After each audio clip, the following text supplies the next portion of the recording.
Hello and welcome to our latest On the Money podcast, which is a weekly look how to make the most out of your savings and investments.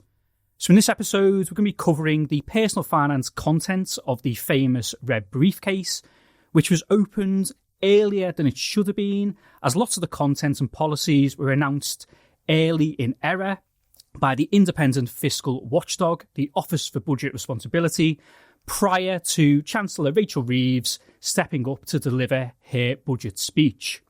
So we're going to be covering the announcements that impact savers and investors. And joining me to provide his expert insights is Craig Rickman, personal finance editor at Interactive Investor.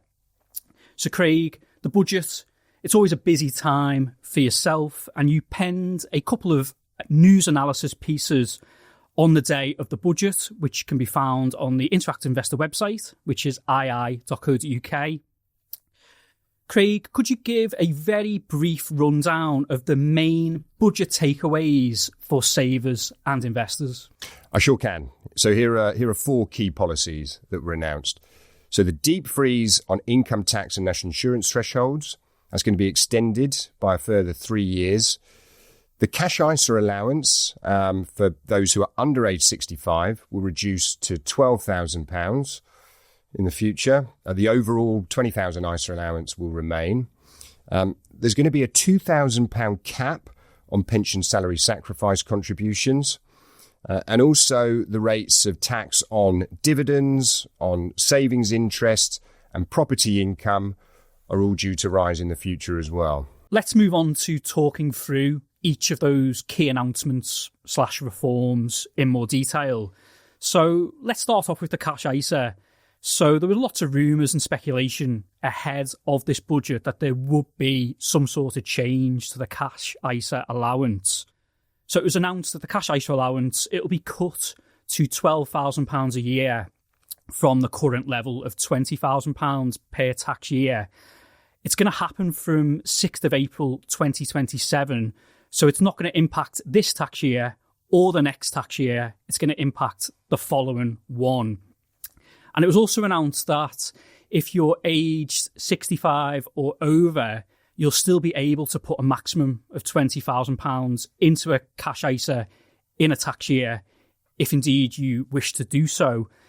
For me, I think this is a very sensible move, as I think those in retirement arguably have a greater need for more accessible and lower risk savings, which is what a cash ISA provides. In terms of the annual subscription limits, it was also announced that the ISA will remain at £20,000 a year.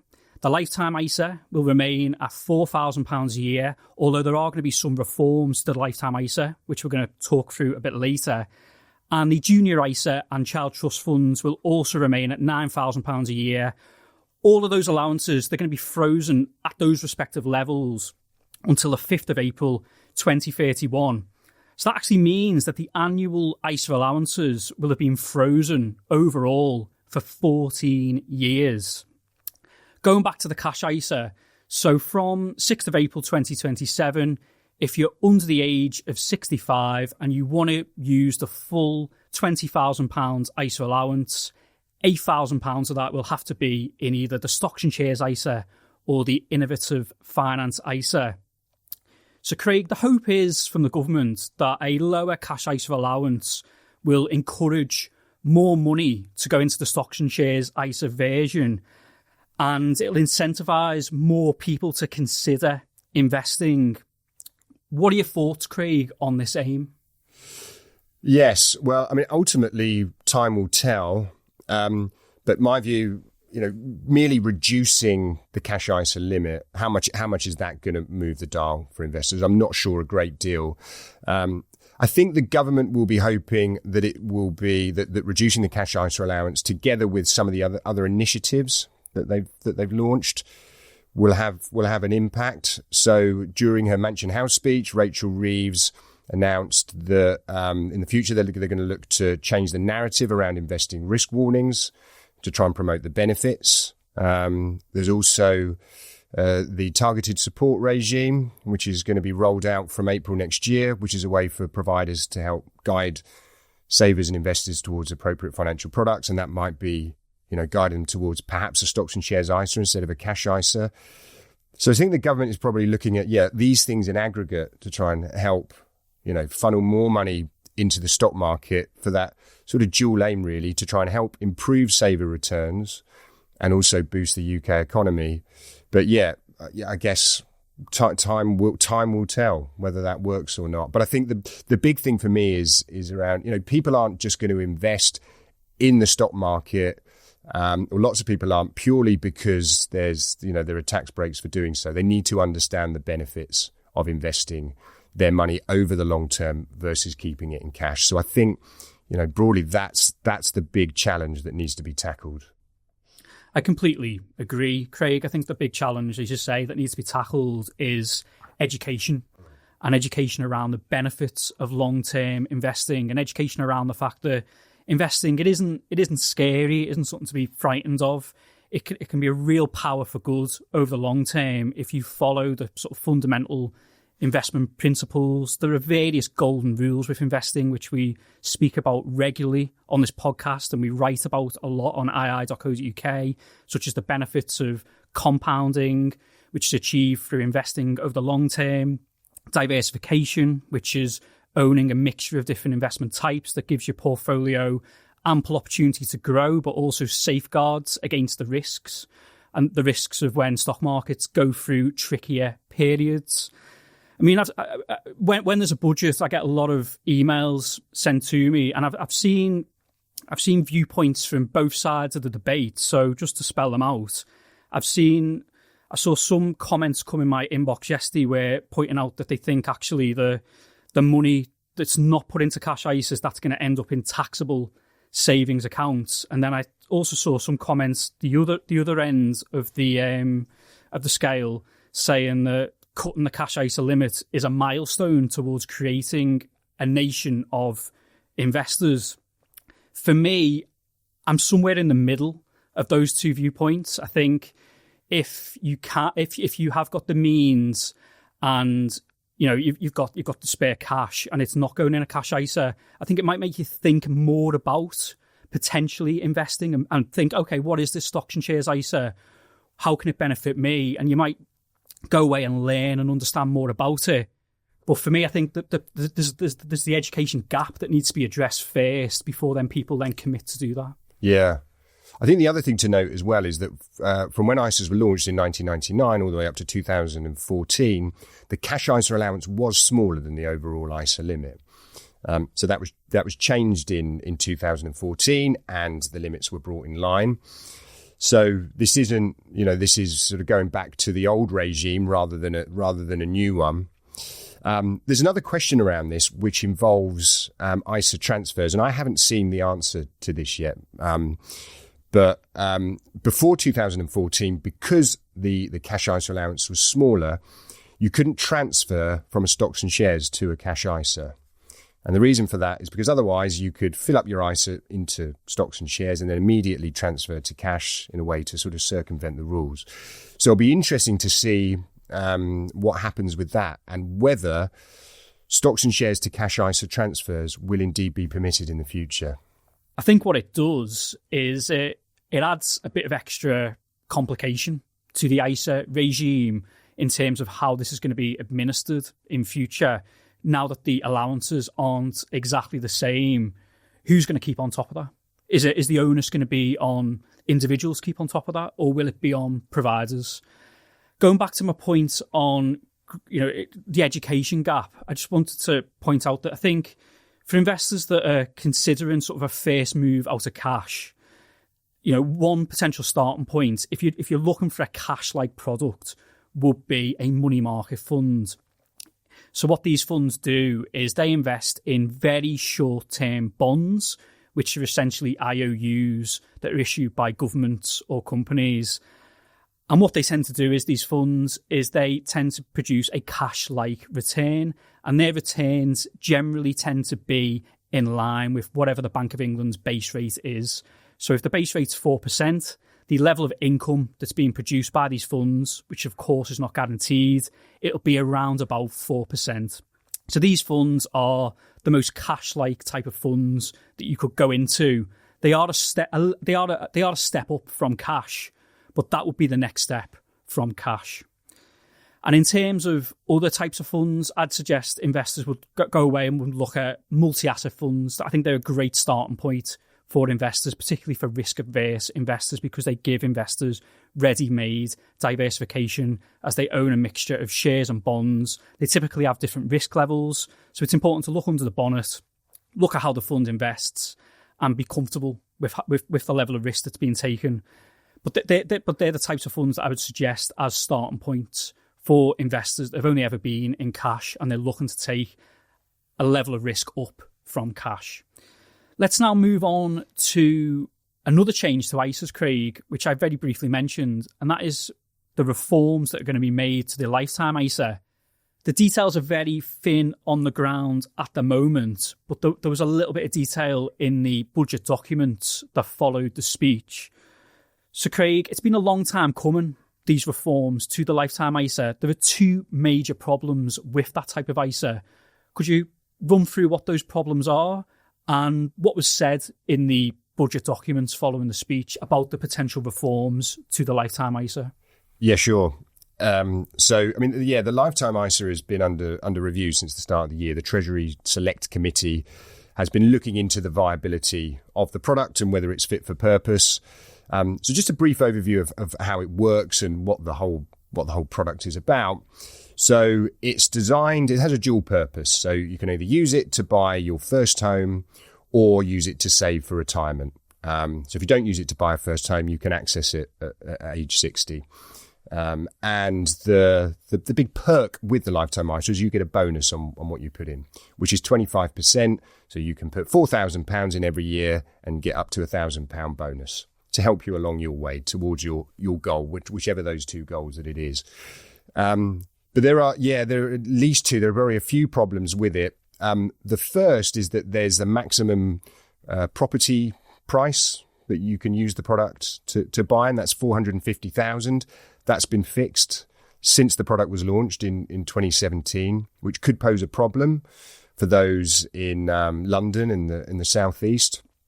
Another big problem is that there's an early withdrawal penalty. So if you don't use your lifetime ISA to buy a first home, or if the home is worth more than $450,000, or you access it before age 60, there's a 25% penalty on whatever you've got in there. So they're two big problems. Another one is that you can't open one after age 40 and you can't pay into one after age 50. So as many other commentators have said, it's a bit of a confused product, hence why the Treasury Select Committee has been looking at it and looking at ways to reform it. I guess they had a few options, either keep it as it is, reform it, or scrap it. Because the only detail that was really in the document following the budget was there would be some sort of product that would help people get on the property ladder for the first time. So the retirement goal aspect of the lifetime ISA, that wasn't mentioned at all.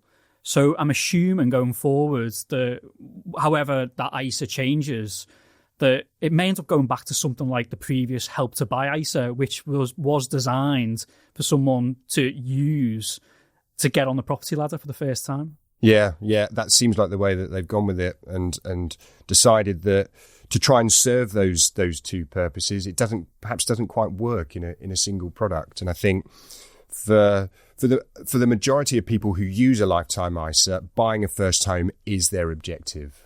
So while there are potential changes on the way for the lifetime ISA, one thing that's not changing is income tax thresholds are going to continue to be frozen. Craig, could you run through the details? How much longer are they going to be frozen for? And what impact does this have on workers? Sure. So there were rumours before the budget that the deep freeze on income tax and national insurance thresholds would be extended by a couple of years, but the government has gone a step further and prolonged the freeze by 3 more years. This was a policy from the previous government. So they froze income tax and national insurance thresholds in 2021, and that was due to continue until 2028. But now it's going to continue until 2031.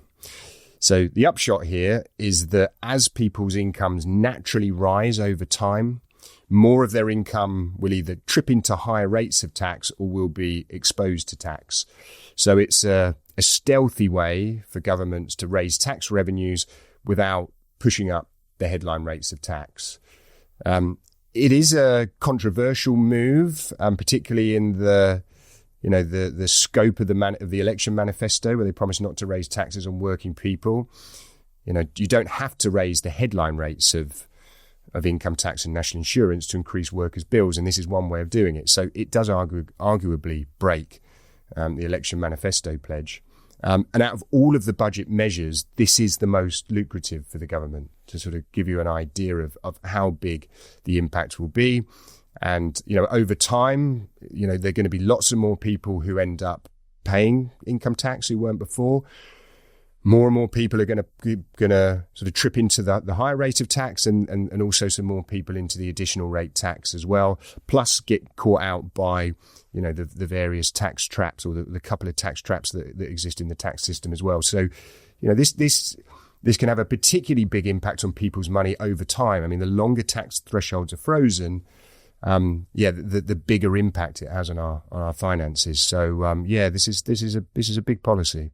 So in short, the freezing of the income tax thresholds, what it means is that if you get a pay rise, then a bigger proportion of that pay rise is going to be lost to tax. Now, there were no changes to the headline rates of tax for basic rate taxpayers, high rate taxpayers, and additional rate taxpayers. They all remain the same. There were lots of rumours ahead of the budget that the basic rate of tax may go up by a penny, but that did not happen. What also didn't happen, Craig, was any changes to the pension rules in relation to the tax-free lump sum. There were lots of concerns and fears that might be meddled with. However, that was not the case. There was also not any changes announced to the pension tax system in terms of pension tax relief. Again, there were rumours that the higher rate of tax, the 40% rate, may be changed in regards to pension tax relief, and that there might be some sort of system introduced in terms of like a flat rate of pension tax relief. However, there was no announcement. However, there was a change to salary sacrifice in relation to pensions. Craig, to start off, could you explain what this arrangement is and why some employers use pension tax relief? Yes, so pension salary sacrifice is essentially an arrangement between you as a worker and your employer to trade a portion of your salary for a pension payment. And essentially the idea with salary sacrifice is that the same amount goes into your pension, but because you're getting paid a lower salary or accepting a lower salary, you save on national insurance. And also your employer saves on national insurance as well. So it boosts your take-home pay and your employer pays a bit less tax. So those kind of schemes have been pretty popular with employers and beneficial for businesses and their staff alike to save money into pensions and also put a bit of extra money in the worker's pocket.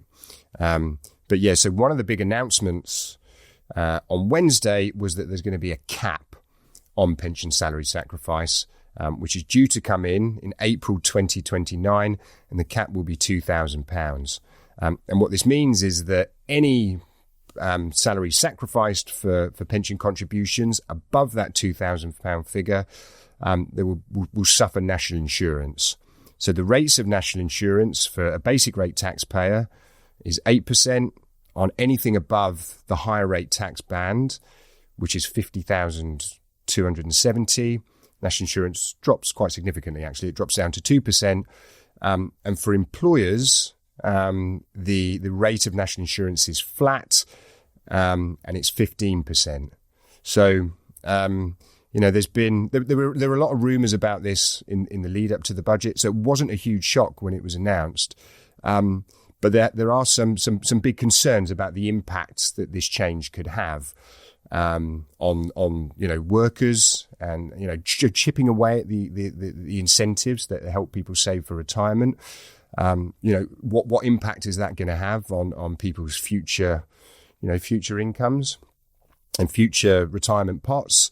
What's going to happen, to workplaces? Are they going to, look at how they, or revisit how they offer pension contributions? Might they not be as generous as they have been in the past? And what could be the impact on the wider economy? So there's quite a lot of concerns about the impact that this may have. I guess there's still a few years. There's still 3 years, or 3 and a bit years before this comes into play. So I'm sure that businesses will be working out what to do. But it is potentially another tax hike on businesses who are already facing higher national insurance bills due to the reforms at last year's budget. And the calculations show that 1 in 4 workers earning less than 50,000 will be worse off under this scheme. Is there also a risk that some people will just disengage and be less incentivized to save towards their retirement? There is the risk of that. I think, if you're eroding the tax advantages of pensions, then there's always a risk that it's going to turn people off, and they're not going to perhaps save as much for retirement as they would have done otherwise. Obviously, we hope that doesn't happen, because there's plenty of stats, there's plenty of data that shows that, or that predicts that future retirees are going to be potentially worse off than those that are there already. I mean, some figures from the government show that. So there needs to be this big push to try and foster the required levels of engagement to help people save enough to live comfortably in retirement. So there's the risk of that we obviously hope it doesn't happen, but that is one of the potential drawbacks of this policy. Let's move on to a more positive announcement, although I would like to see the government go further than this in future. So in an effort, as part of its aim to stimulate more investment, particularly on these shores in the UK, it was announced that there'll be a 3-year stamp duty holiday on newly listed company shares. So investors will be exempt from the current 0.5% stamp duty charge for up to 3 years after the listing.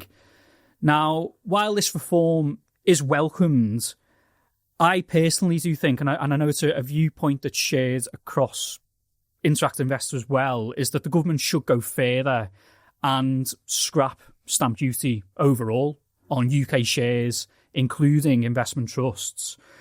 I just feel that why is there this barrier to investing in our home market?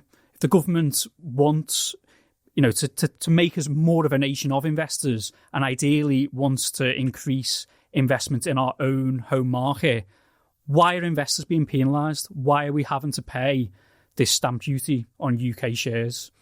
I just think, I think if that stamp duty on UK shares is scrapped, I think that's only going to help, and it's only going to encourage greater levels of investment into our own home market. I'm just going to quote our Chief Executive, Richard Wilson, on this matter.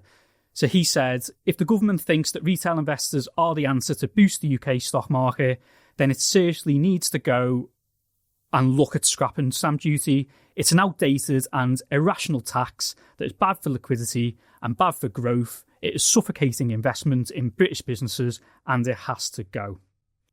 Now, while that 3-year stamp duty holiday for newly listed shares is a positive, there was also other announcements that were negative for investors, including the fact that the dividend tax is going to go up by 2 percentage points.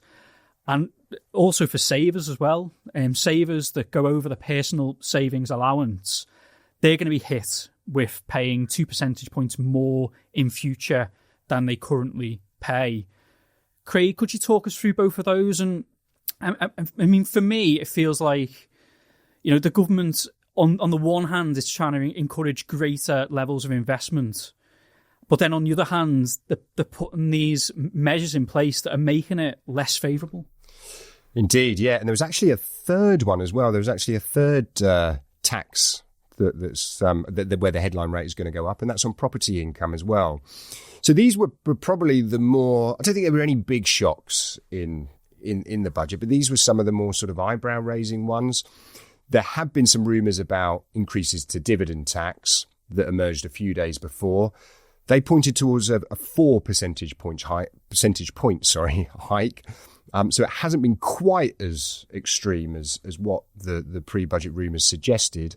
But yeah, two percentage point increase to dividends. Who will that affect? That will affect investors with holdings outside of tax wrappers. It will also affect small business owners as well, who use private limited companies and they use that business structure to draw a small salary and the rest in dividends. So both of those groups could face higher taxes from when they are implemented. I think what we should also note as well is that the dividend allowance, so the amount that you can earn in dividends every year tax-free, has been hacked away at over the years. If we go back 8 years, it used to be £5,000. You could have £5,000 worth of dividends, pay no tax at all. It now stands at just £500, so it's a tenth of what it used to be. Another change that's going to impact a small but not insignificant number of investors are those in venture capital trusts, which are known as VCTs. So what these products do is they provide upfront tax relief for investors to put money into early stage UK businesses. Now that upfront tax relief, it's going to be cut from 30% to 20%. That was announced in the budget. Back in the day, that upfront tax relief was actually a lot higher. It was 40%. So going forward at 20%, that is a lot less attractive. There are also some other changes to VCTs. So the investment limits and the increase in size of companies that VCTs can invest in, they're both going to be expanded. However, at the same time, as mentioned, the upfront tax relief investors receive is going to be cut from 30% to 20%. I mean, for me, this is potentially another example of, the government trying to do one thing, but then not doing another. So they're curtailing the tax relief that investors receive for backing, smaller UK businesses. But then at the same time, they're reducing the cash ISA limit to try and encourage greater investment and greater investment in the UK. They just both don't seem to add up to me. For me, it's one hand not talking to the other. And going back to the changes to pensions in relation to salary sacrifice, again, I feel like that could discourage some people from engaging with their long-term pensions. I just feel that there are some sort of contradictions at the heart of the government's policy to try and turn us into more of a nation of investors.